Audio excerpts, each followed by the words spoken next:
कहते हैं जब गीदड़ की मौत आती है तो वो शहर की तरफ भागता है। सोशल मीडिया पर मालदीव के राष्ट्रपति मोइज़ू को लेकर यह मुहावरा ट्रेंड कर रहा है।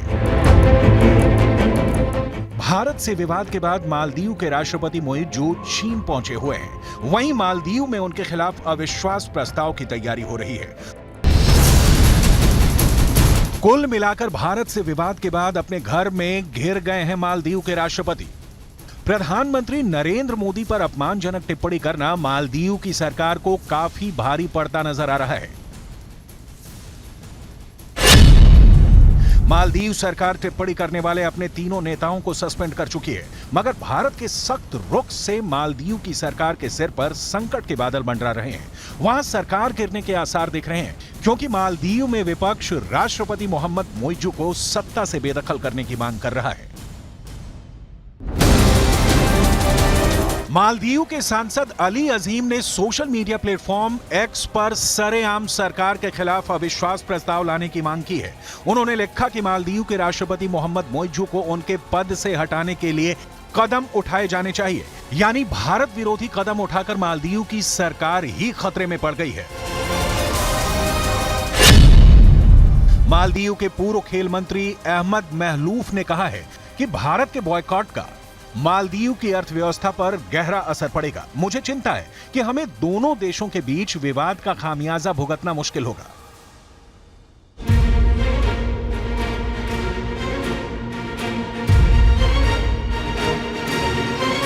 इसकी वजह विवाद के बाद से 2 दशक में ऐसा पहली बार हुआ है जब लक्षद्वीप को गूगल पर सबसे ज्यादा सर्च किया गया है। सोशल मीडिया पर लक्षद्वीप पूरी दुनिया में ट्रेंड कर रहा है। प्रधानमंत्री मोदी के लक्षद्वीप जाने के बाद पूरी दुनिया में लोग लक्षद्वीप को सर्च कर रहे हैं।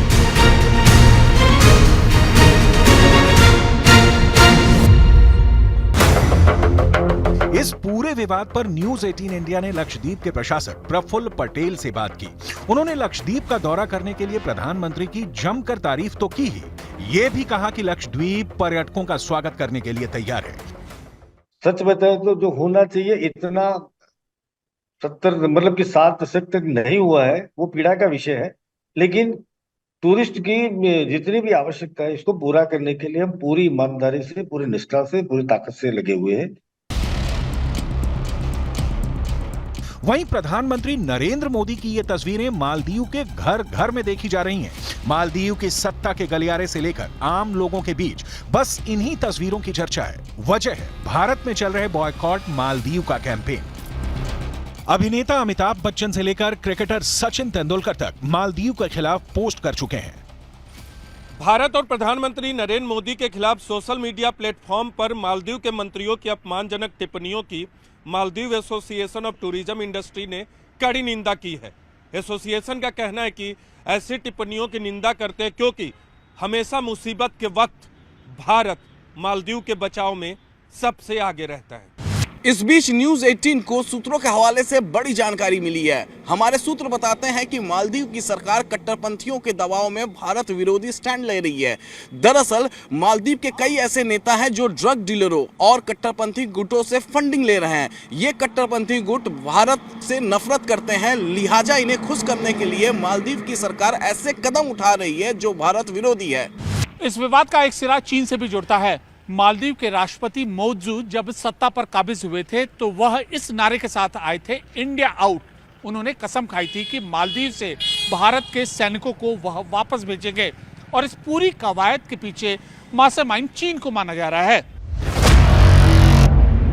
भारत और मालदीव का रिश्ता ऐतिहासिक रहा है। दोनों देशों के बीच का संबंध इतना गहरा रहा है कि मालदीव में नया राष्ट्रपति अपनी पहली विदेश यात्रा में भारत आता था। लेकिन मोहम्मद मोइज़ू अभी चीन में है, चीन के सामने नतमस्तक है। सवाल है, क्या श्रीलंका और पाकिस्तान के बाद अब मालदीव चीन का नया शिकार बनने वाला है?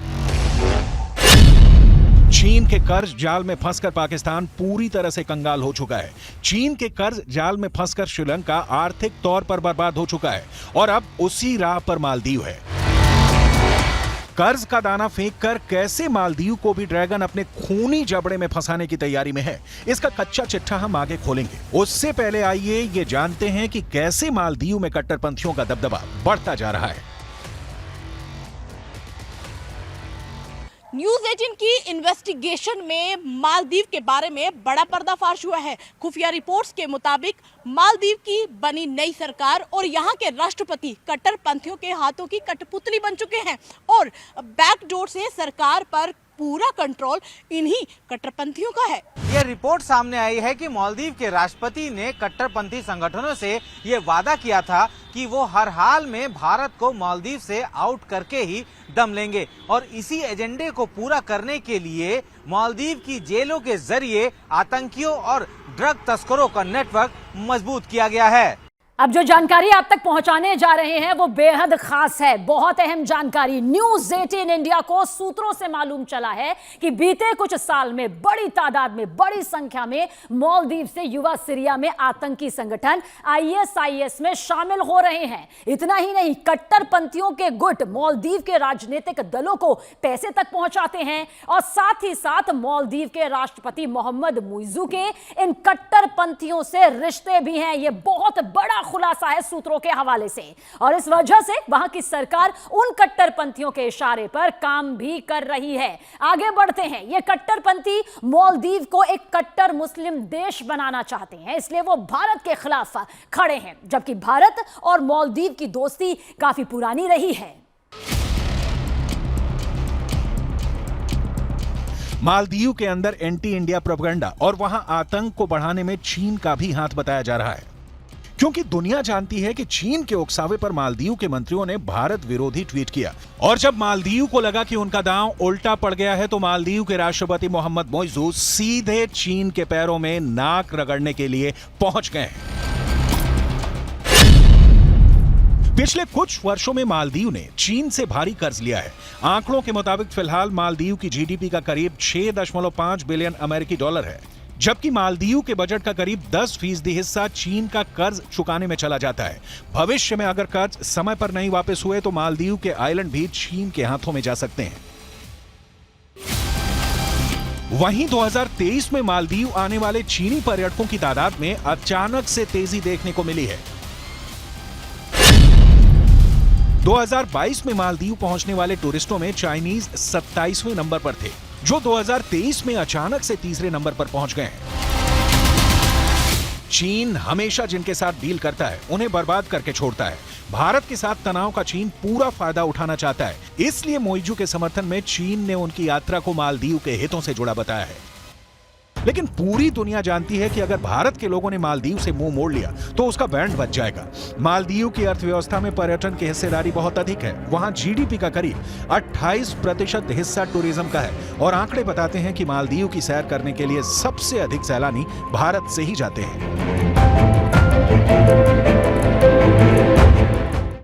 पर्यटक सैलानी किसी भी देश की अर्थव्यवस्था का सबसे मजबूत हिस्सा माने जाते हैं। ये वो सैलानी होते हैं जो किसी भी देश के विकास में अपनी महत्वपूर्ण भूमिका निभाते हैं। इसका जिक्र करना इसलिए जरूरी हो जाता है क्योंकि ये आंकड़े बताएंगे कि किस तरह से मालदीव जाने वाले सैलानियों की संख्या बढ़ी। लेकिन जो विवाद इन दिनों सामने आया है, जिस तरह से मालदीव ने अपना ये बयान यहां पर सामने रखा, उनके मंत्रियों के जरिए बयान रखा गया, उसके बाद अब यही कहा जा रहा है कि मालदीव की तरफ न रुख किया जाए। आम से लेकर खास में गुस्सा है। आंकड़े देख लीजिए, साल 2020 में 63,000 ऐसे सैलानी रहे, भारतीय सैलानी, जो कि मालदीव में गए। इसके अलावा साल 2021 में यह आंकड़ा देखिए, 63,000 से बढ़कर 2,91,000 तक पहुंच जाता है। कोई छोटा आंकड़ा नहीं है। मालदीव की तरफ रुख करने वाले सैलानियों की जो संख्या है वो लाखों तक पहुंच जाती है। साल 2022 आप देखिए, 2,41,000 सैलानी मालदीव जाते हैं। लेकिन जिस तरह का बयान उनके मंत्रियों के जरिए सामने आया है, अब इतनी तो यहां पर तस्वीर तय नजर आती है कि हालत आगे खस्ता हो सकती है। अब साल 2023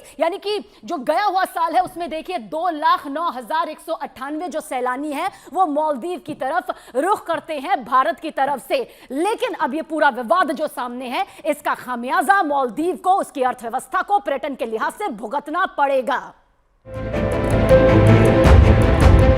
ऐसे में अगर भारत मुंह फेरता है या भारत के लोग यहां जाना बंद कर दें तो मालदीव में आर्थिक संकट गहरा हो जाएगा। इसका मालदीव को आर्थिक तौर पर भारी नुकसान उठाना पड़ेगा। रही बात भारत के साथ मालदीव के व्यापार की, तो साल 2023 में भारत ने मालदीव से जहां 41.02 करोड़ डॉलर का निर्यात किया था, वहीं 61.9 लाख डॉलर का आयात किया था। 2022 में निर्यात का आंकड़ा 49.54 करोड़ डॉलर का था, जबकि आयात का आंकड़ा 61.9 लाख डॉलर का था। मालदीव की अर्थव्यवस्था में भारत का बड़ा योगदान है और कई चीजों को लेकर वो पूरी तरह से भारत पर निर्भर है। लेकिन मालदीव में चीन समर्थित सरकार के सत्ता में आने के बाद से भारत के साथ उसके रिश्तों में काफी तनाव आ गया है। आइए अब आपको तफसील से बताते हैं कि ये पूरा मसला है क्या और आखिर शुरू कैसे हुआ। दरअसल प्रधानमंत्री नरेंद्र मोदी लक्षद्वीप के दौरे पर जाते हैं और वहां से अपनी एक शानदार तस्वीरें जो हैं वो यहां पर उनके जरिए भारत के लोगों के लिए साझा की जाती है कि देखिए लक्षद्वीप आखिर कितना खूबसूरत है, कितनी भव्यता अपने में लिए हुए है। पीएम मोदी की तस्वीरों ने लक्षद्वीप के मालदीव से बेहतर होने की जो चर्चा है वो वहां पर तेज हो जाती है, यानी कि लोग आपस में इस बात को लेकर चर्चा करने लग जाते हैं कि मालदीव से ज्यादा खूबसूरत देखिए किस तरह से लक्षद्वीप है। मंत्री मरियम शूना ने प्रधानमंत्री नरेंद्र मोदी पर आपत्तिजनक इस तस्वीर को देखने के बाद वो कर देती है, उनकी तरफ से ट्वीट आता है जिसके बाद घमासान यहां पर मच जाता है। और मंत्री मालशा शरीफ ने भी प्रधानमंत्री नरेंद्र मोदी पर अपमानजनक पोस्ट यहां पर उनके जरिए भी कर दिया जाता है। मंत्री अब्दुल्ला मेजूम माजिद ने भी भारत का मजाक इस तस्वीर के सामने आने के बाद उड़ाया, जिसके बाद यह पूरा विवाद पूरी तरह से यहां पर फैल जाता है। और देखिए भारत की तरफ से कदम जो उठाए जाते हैं उसके बाद मालदीव जो है वो यहां पर झुका नजर आता है। अपने तीनों ही डिप्टी मंत्रियों को उनके जरिए बर्खास्त कर दिया जाता है, निष्कासित कर दिया जाता है। विवाद बेकाबू होता नजर आया तो डैमेज कंट्रोल के लिए मालदीव सरकार ने अपने तीनों मंत्रियों को सस्पेंड कर दिया। लेकिन भारत विरोध के खिलाफ मालदीव में हंगामा ऐसे बरपा है कि अब बात मालदीव के राष्ट्रपति के खिलाफ अविश्वास प्रस्ताव तक पहुंच गई है।